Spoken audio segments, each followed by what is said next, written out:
One of the viewers recently commented on a video, Mr. X, have you spent over $1 million on collectibles? The answer is yes. Over time, I have definitely spent over $1 million. I currently don't have $1 million worth of collectibles. Obviously, that's a ton of money. And it got me thinking, if I could go back in time, would I do it all over again? And on top of that, if I did do it again, what would I change? I certainly would have checked if Brenda had an Adam's apple before we went back to her hotel room.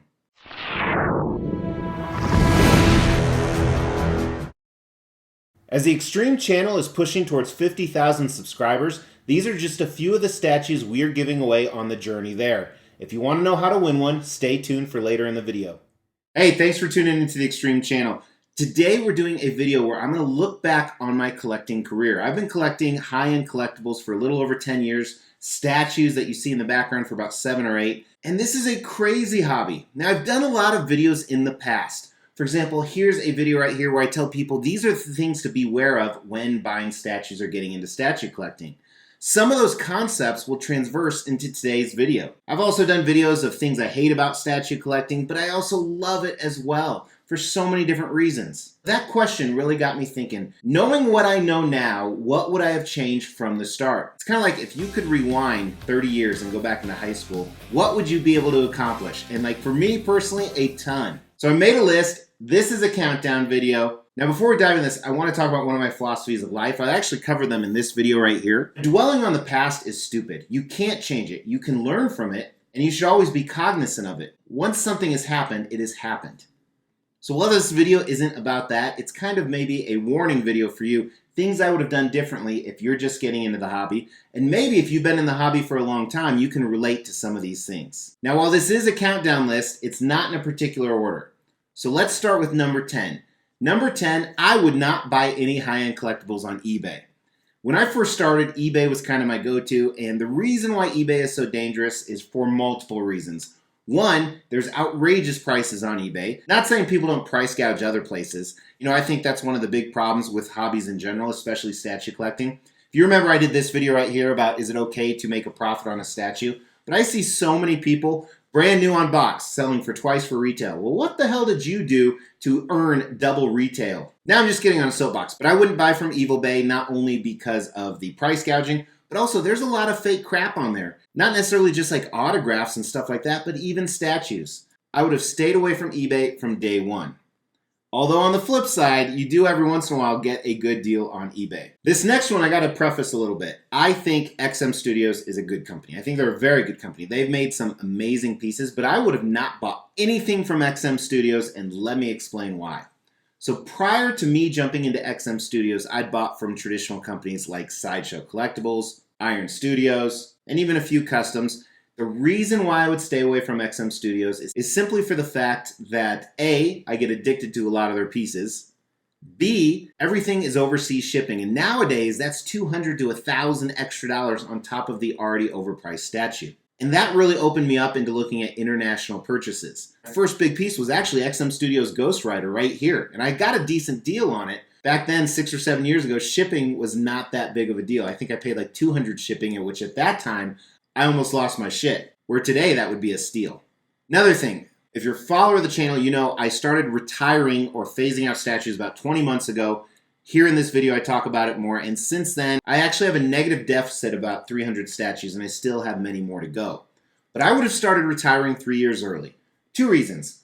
One, the shipping costs I just talked about. Right now, to ship a statue, it is 5 times more than it was 3 or 4 years ago. Maybe not that much, but at least double, if not triple. And then the other one, as you guys know from my recent for sale videos, it's really hard to sell statues right now because there's a lot of economic uncertainty, the market's really saturated, cost of materials are up, and a lot of crap going on. So I would have retired about 3 years earlier. I probably would have made over 100,000 more in my resale of my statues. Although I don't look at this as an investment, but still it would have been nice to have an extra 100 grand that I could blow on whiskey. Display cases. I would have invested in display cases from the beginning. I have gone through so many different display cases and wasted so much money, always upgrading and doing different iterations. But the other problem with that is not just wasting the money and continually progressing your display cases. It's the fact when I first had statues, they were sitting on kitchen counters. That's just tacky. if you're going to invest in something really nice, you can spend 10 to 20% of that price to display it properly. Now, with that being said, I'm a little hypocritical, and while I don't have stuff on the floor or counters or anything like that anymore, and I have a lot of like nice cases like the Maja cases behind me, which I've done many videos on, you can check out right here. A few of them are still on things like industrial shelving that I've churched up and stuff like that. But I would have invested in that from the beginning. I would have not bought any kits. So kits are unpainted statues. I probably owned about 20 of them. You double to triple the cost when you buy a kit, not to mention, great thing for creativity. It's also kind of a pain in the ass. You have to decide all the specifics, where if it's a pre-painted statue, it's already decided for you. So I wouldn't have bought any kits. I would have committed to a limited number of intellectual properties or themes. So for example, behind me is X-Men. I think at one time I was collecting 25 different themes of statues, and within each theme or intellectual property, I had anywhere from 3 to 20 of that particular statue. So if I narrowed it down from the beginning, saying, hey, you know what, X-Men's going to be my go-to, along with maybe Berserk, something totally different, and then Star Wars, and that's it, that would have been fantastic and helped me a ton. I wouldn't have got so involved in social media for a number of reasons. Number one is with social media, you see a lot of statue reveals and you want to buy more. So it's just the temptation. Now, while it's not a huge temptation, you can practice hashtag restraint. It also sucks away your time. You're constantly spending time looking on social media, especially when I first started in the hobby. Nowadays, I'm out of most social media. Another reason, and what I'm about to say has a flip side for the good, is some of the people you meet. I've met a lot of people that I became very close to, some that I vouched for that became pieces of shit. Or maybe they always were a piece of shit. And don't get me wrong, there's other people that I've met that are fantastic and now they're close friends, but a lot of that was contrived through social media. I would have bought a lot less customs. About 50% of my collection is customs. Those are private and licensed commissions, and I've done many videos on those. Here's a video of why you shouldn't buy customs. And most of the reasons I would tell you right now are actually in that video. But you get ripped off a lot more with customs. Not all the time, but it's a small amount, but it does happen. I mean, I've probably lost over $5,000. Actually, I know I have. I talked about it in this video right here. And then the resale value of customs is a huge gamble. Not that it's not with licensed pieces, but I think more so with customs because it's a much smaller audience. I would have committed to 1 or 2 scales only. So I would have said, hey, I'm only going to buy quarter scale pieces and maybe 1/3 scale. Where here I have 1/10, 1/20th, life size bust, quarter scale, 1/3 scale, half scale. Again, it just opens the doors on what you can buy. So if I had limited it, just like intellectual properties, that would have been the smart way to go. And if I had to choose only one, I would probably choose quarter scale. I think 1/3 scale is better, but quarter scale is bigger variety. I would have limited my display space with other things. So let me break that down for you. I have a 2,200 square foot basement that I have filled with collectibles. Upstairs, I have 1 or 2 rooms filled with collectibles. I would have filled them with something else, so my brain wouldn't have thought, you know what, I could move some stuff up here. There's space. If there was no space, there would be no way to do that.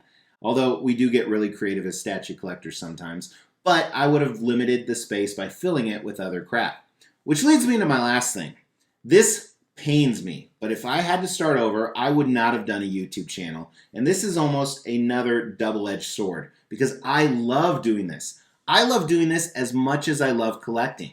But the problem with that is it's like robbing Peter to pay Paul. One of these passions always takes away from the other. So for example, when I actually get a statue in, I'm more worried about getting it on video for you guys than I am about enjoying it. And then sometimes the opposite happens. I more want to enjoy the statue, but then I feel guilty about not prioritizing it for YouTube. But I wouldn't have started the YouTube channel. Have I bought statues because I have a YouTube channel? And let me explain that. That doesn't mean I bought it just to show on YouTube, but I probably wouldn't have bought it if I didn't have the YouTube channel. Absolutely. And that's another reason I wouldn't have started the YouTube channel. Those are my 10 reasons, and you may have noticed that I didn't say I would spend less. I don't regret how much money I spent. Do I miss the money? Absolutely. Doesn't mean I regret it. This has been an amazing ride. I think it's going to continue for a while longer despite my retirement.